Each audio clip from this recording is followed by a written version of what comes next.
நான் உங்களை பார்த்து ஒரு கேள்வி கேட்குறேன். பெரும் பணக்காரர்கள் கோவையில் இருக்கலாம், பாம்பேயில் இருக்கலாம், எங்கே வேணாம், அவங்க வாழ்க்கையில் முன்னுக்கு வர்றதுக்கு பின்னாடி ஒரு பெரும் கதை இருக்கு. ரத்தத்தில் தோய்ந்த சரித்திரம் இருக்கிறது. ஆரம்பிக்கிற போது சல்லி காசு இல்லாமல் ஆரம்பிச்சிருப்பாங்க. அப்படி போராடி, அப்படி ஃபைட் பண்ணி, அப்படி உழைச்சு உழைச்சு உழைச்சி யார் யார் கையையோ பிடிச்சி யார் யார் காலையோ விழுந்து பெரும் தொழில் சாம்ராஜ்யங்களை செய்து விடுவார்கள். அப்படி அவங்களை நம்பி ஒரு 10,000 குடும்பம் பிழைக்கும். அந்த மாதிரி பெரும் தொழில் முனைவோர்களாக ஆகிவிடுவார்கள்.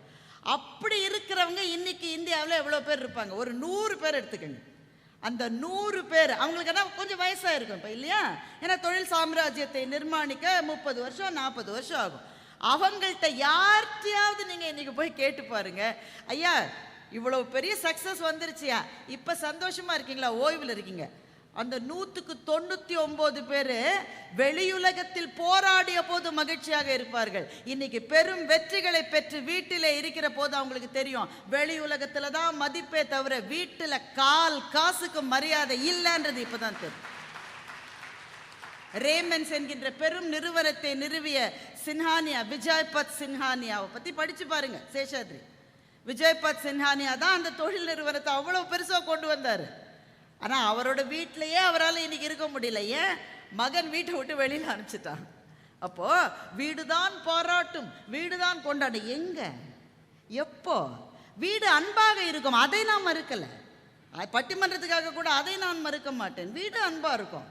வீடு நம்ம ஜாக்கிரதையா இருக்கணுமேனு அக்கறை எல்லாம் இருக்கும். பாராட்டு என்பது எந்த வீட்லையும் கிடையாது. நீங்க பெரிய அப்பா டக்கறாருங்க, அவங்க டுபாக்குன்னு சொன்னா நாங்க எங்க ஊர் வார்த்தை நான் சொல்ல மாட்டேன்னா, நீங்க என்ன வேணா அப்பா டக்கறாருங்க, வீடுங்களை பாராட்டவே பாராட்டுது. நீங்க பெரிய பேச்சாளராக இருந்து தொழிலதிபராக இருந்து பாராட்டதை விட ஒரு சாம்பார் ரசத்துக்கு கூட வீட்டில் என்றைக்கும் பாராட்டு கிடைக்காது. ஒரு கணவர் எல்லாத்தையும் பொறுத்துக்கிட்டு கஷ்டப்பட்டு வேலைக்கு போயிட்டு தானே வராரு. மனைவி பாராட்டி சரித்திரம் இருக்கான்னு நான் கேட்கிறேன். சரித்திரம் இருக்கா? கிடையவே கிடையாது சார். வீடு பாராட்டாது. அந்த எதிர்பார்ப்புகள் புழுங்கி போன மனத்தை அடக்கி கொண்டு தான் வாழ்கிறார்கள். வீடு ஏன் ப்ரெஷருக்கும் டென்ஷனுக்கும் பெரிய அளவில் அப்புறம் சேஷாத்ரி பேசின சீக்கிரமா மறுப்பு சொல்லிடுறான். கற்கால மனிதன் சந்தோஷமா இருந்தான் என்று ஆராய்ச்சிகள் நமக்கு எதுக்கு சாமி ஆராய்ச்சி? நம்ம பட்டிமன்றத்தில் 10 நிமிஷம் பேச போறோம். நம்ம எதுக்கு ஆராய்ச்சி? இவர் போய் அதெல்லாம் படிச்சுட்டு வந்திருக்காரு. அதில் இவர் வேற சுவாமிகள். அவரை பார்த்தா தான் சுவாமிகள் மாதிரி இருக்கு. தெய்வானைக்கு இருக்கிற நக்கல். சின்ன பிள்ளை இன்னும் கல்யாணம் ஆகல, வீட்டில் பொண்ணு பார்த்துட்டு இருக்காங்க. என்ன பொறுப்பு அது? அவரை சாமிகள்னு சொன்னால அது உண்டு. சேஷாத்ரி சுவாமிகள் ஆராய்ச்சிகள் எல்லாம் படித்து விட்டு சொல்லுகிறார், கற்கால மனுஷன்தான் ரொம்ப சந்தோஷமா இருந்தான், வர வர வர வர வர வர வர சந்தோஷம் கம்மியாயிருச்சுன்னு. சேஷாத்ரி உங்களுக்கு தெரியுமா, கற்கால மனிதனுக்கு அவன் வீடுன்னு ஒன்னே கிடையாது, அதனால தான் அவன் சந்தோஷமா இருந்தான்.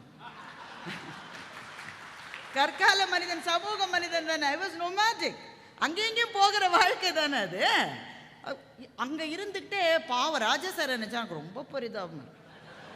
அவர் நீங்க தேவான்னு சொன்னாங்கல்ல, குழி வெட்டுறவங்கலாம் எதிரில் இருக்கிறவங்களாம் பக்கத்தில் இருக்கிற, அது யாருக்கு சொன்னாங்க? ராஜா சாருக்கு தான் சொல்லியிருக்காங்க. அப்புறம் இவர் கண்டுபிடிச்சிருக்காரு சேஷாத்ரி என்னெல்லாம் பெரிய பிரச்சனை இந்த உலகத்தில். டிராஃபிக் ஒரு பெரிய பிரச்சனை. வெளியில் போனால் டிராஃபிக் ப்ராப்ளம் இருக்குன்னு எதிர்பார்த்து தானே போகிறோம், சரியா இல்லையா?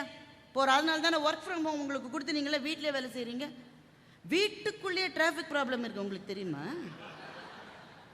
சார் எவ்வளோ பேர் பாத்ரூமில் டிராஃபிக் ப்ராப்ளம் நடந்துருக்கு. பாத்ரூமில் அந்த கதவு திறந்து அப்பா வெளியில் வர்றதுக்காக 3 உயிர்கள் துடிப்போடு காத்து கொண்டிருக்கு. பார்த்துருக்கீங்களா? ஒரு பாத்ரூம் இருக்கிற வீட்டில் வெளியில் வந்தோன்னா 3 பேரும் பாய்வாங்க பாருங்க. அவர் குடிச்சிட்டு வந்த மனுஷன் அங்கேயே விழுந்து கிடப்பாரு. ஒரு நாதி இருக்காது அவரை பார்க்கறது. இப்போ வெளியிலன்னா டிராஃபிக் ப்ராப்ளம் இருக்குன்னு நமக்கு தெரியும். வீட்டில் என்ன எதிர்பார்ப்போம்? ஒருத்தருக்கு ஒருத்தர் ஒரு அனுசரணை, கொஞ்சம் விட்டு கொடுத்தல். இவையெல்லாம் மறைந்து போய் கொண்டிருக்கிற இன்ஸ்டிடியூஷன்ஸாக வீடுகள் மாறிக்கொண்டு வருவதால் ப்ரெஷரும் டென்ஷன் இங்கே தான் இருக்குன்னு நான் சொல்கிறேன். சார் நான் உங்களை பார்த்து கேட்குறேன், அங்கே என்ன போட்டிருக்கு? மன அழுத்தம். மன அழுத்தம் ஒருத்தருக்கு வந்துருச்சுன்னு வைங்க, ஏதோ டிப்ரெஷனோ இல்லை ஸ்ட்ரெஸ்ஸோ ஏதோ ஒன்று, ஒரு கவுன்சிலிங் போகிறாங்க, இல்லை சைக்கியாட்ரிஸ்ட்டை போகிறாங்க. சைக்கியாட்ரிஸ்ட் என்ன காரணம்னு இவங்க சொல்ல மாட்டாங்க. அவங்க கேள்வி கேட்டு அதுக்காக கண்டுபிடிப்பாங்க. இவ்வளவு மன அழுத்தத்துக்கு சைக்கியாட்ரிஸ்ட்டை போனவங்களில் எவ்வளவு பேர் வெளியே போனால் டிராஃபிக் மிக அதிகமாக இருக்கிறது? எல்லாரும் சவுண்டு போட்டு என் காதெல்லாம் ஜவ்வு கிழிஞ்சு போகுது. இதனாலெல்லாம் நான் ஸ்ட்ரெஸ்ஸாக இருக்கேன்னு ஒருத்தர் சொல்லி நீங்கள் கேட்டிருக்கீங்களா? அது மட்டும் எல்லாரோட ஸ்ட்ரெஸ்ஸுக்கு எது சார் காரணமாக இருக்கு? வீட்டிலே உறவுகள் தருகிற ஏமாற்றங்கள் தான் ஸ்ட்ரெஸ்ஸுக்கு மிகப்பெரிய காரணமாக இருக்கு. இன்னும் நிறைய இருக்குது, இருந்தாலும் ஐயா மணி அடிச்சிட்டதுனால மிக விரைவாக. வீடு ஏன் ஸ்ட்ரெஸ் தருது? வெளியில் எனக்கு வேலை இருக்குது சார், நிறைய வேலை இருக்குது, பயங்கரமாக வேலை இருக்குது.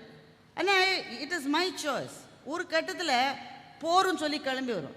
தெய்வானு சொல்ல எப்போவுமே இவங்க டென்ஷனாகவே இருக்காங்களோ, வேலையிலேருந்து அமுச்சிடுவாங்களோ, வேலையிலேருந்து நம்ம ஒரு டென்ஷனும் கிடையாது. ஹெச்ஆரில் இருக்கிறவங்களை கேட்டு பாருங்கள், இவங்க வேலையை விட்டு போயிடுவாங்களோன்னு அவங்க தான் டென்ஷனில் இருக்காங்க. நாமெல்லாம் 30 வருஷம் ஒரே ஆர்கனைசேஷனில் ஒர்க் பண்ண, இவங்களாம் செய்கிறாங்க 3 மாதம் வேலை செஞ்சுட்டு ஐ வாண்ட் அ பிரேக்குன்றா. வேலை செஞ்சு 3 மாதம் தான்டா. சார் இன்னைக்கு என்ன சார் பெரிய பிரச்சனை? எது பெரிய பிரச்சனை? வேலைக்கு ஆள் கிடைப்பதில்லை என்பது தானே இன்னைக்கு பிரச்சனை. ஒவ்வொரு இடத்துலையும் எந்த செக்டர் நீங்கள் எடுத்துக்கோங்க. இன்னும் பேச வந்துட்டாங்க 3 பேருமா சேர்ந்து.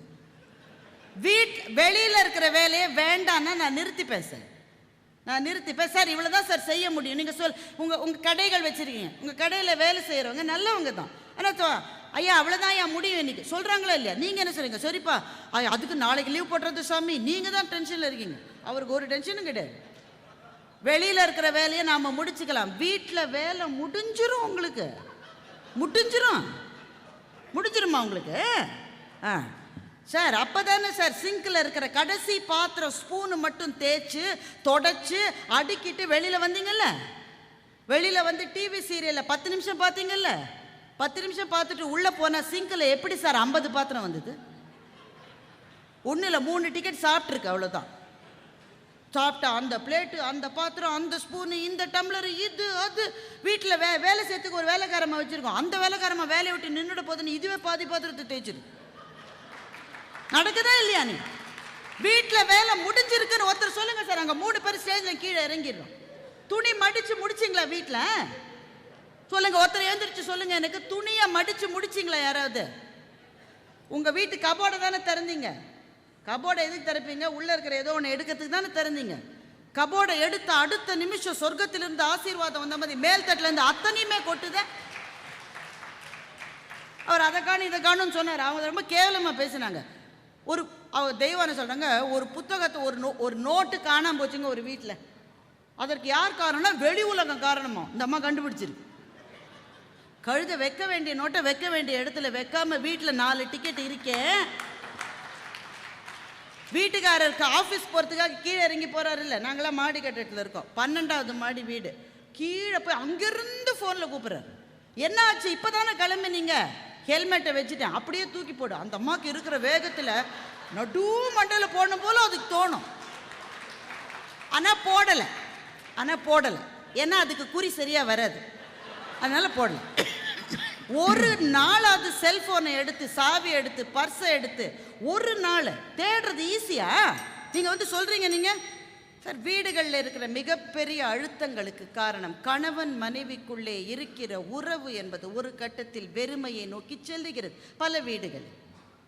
அந்த வெறுமை மாற வேண்டும் என்பதற்கான முயற்சிகளை எடுப்பதற்கு இன்றைக்கு வீடுகளில் எதுவுமே கிடையாது. பிள்ளைகளுக்காகவே ஓடிவிட்டார்கள். பிள்ளைங்க அதுங்க காலம் வந்த உடனே கிளம்பி போயிடுது, கல்யாணம் ஆகி போகுது, படிக்க போகுது, வேலை எதுக்கு போகுது. அந்த வீட்டுக்கு போனால் உங்களால் தரிச்சு வாழ முடியல சார். அந்த வீட்டில் அது வேற யாரோட பையன்தான். பையனோட வீட்டில் தரிச்சு வாழ முடியல, திரும்ப இங்கே வருது. வீட்டில் வெறுமையாக இருக்கு, எம்ப்டினஸ் சிண்ட்ரோம். குட்டி குருவிகள் பறந்து போவிட்ட பிறகு கூடுகளில் வெறுமையாக தாய்க்குருவி உட்கார்ந்திருப்பதை போல எத்தனை வீடுகளில் இன்றைக்கு 50 வயதை கடந்தவர்கள் வாழ்ந்து கொண்டிருக்கிறார்கள். இது வெளியுலகத்திலிருந்து வர ஸ்ட்ரெஸ் ஆயிடு. வீடு தருகிற மகத்தான ஸ்ட்ரெஸ். கடைசியா வீட்டுக்காரம்மாவோட எப்ப சிரிச்சு பேசுனீங்க என்ற கேள்வியை பல மேடைகளில் நான் வைப்பேன். வீட்டுக்காரம்மா போட்டிருக்கிற கொலுசோட சத்தம் உங்க காதல கடைசியா எப்ப கேட்டுதுன்னு பல மேடைகளில் நான் கேட்டிருக்கிறேன். அதுக்கு பழக்கமே இல்லாம போயிருச்சுங்க, பழக்கமே இல்லை. ஏன்னா வீட்டுக்குள்ள அவ்வளவு அழுத்தம். 2 பேர் உட்காந்து ஒருத்தர் கையை ஒருத்தர் பற்றி பேசி சந்தோஷமாக இருப்பதற்கான காலங்களை கண்ணில் காணவே முடியலையே.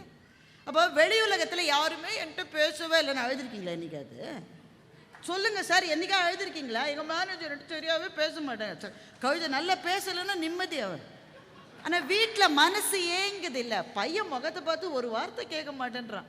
ஏன்பா உனக்கு தான் டிவி இருக்குல்ல, உனக்கு தான் ஃபோன் வாங்கி கொடுத்துட்டேன்ல, வேலைக்கு சாப்பாடு இருக்குல்ல, உனக்கு என்ன குறைன்னு கேட்குறேன். குறை என்ன தெரியுமாடா, நீ ஒரு வார்த்தை கூட பேசலடா, அது குறைன்னு சொல்ல முடியல பையன்கிட்ட. மகள்கிட்ட சொல்ல முடியல, மகன்கிட்ட சொல்ல முடியல, வீட்டுக்காரமாட்ட சொல்ல முடியல, வீட்டுக்காரர்கிட்ட சொல்ல முடியல. வார்த்தைகளுக்காக ஏங்குகிற, மௌனத்திலும் விரக்தியிலும் உரைகிற நெஞ்சங்களோடு வீடுகளிலே வாழ்ந்து கொண்டிருக்கிற வாழ்க்கை 50 கடந்த அத்தனை பேருக்கும் இருக்கிறது என்றால் ஸ்ட்ரெஸ்ஸும் ப்ரெஷரும் வெளியிலையா வீட்லையா என்பதை இதுவரை 30 வருடங்களாக வீடுகளை திட்டிக் கொண்டிருந்த ராஜா அவர்கள் விளக்குவார் என்று சொல்லி நல்ல வாய்ப்புக்கு நன்றி பாராட்டி முடிக்கிறேன்.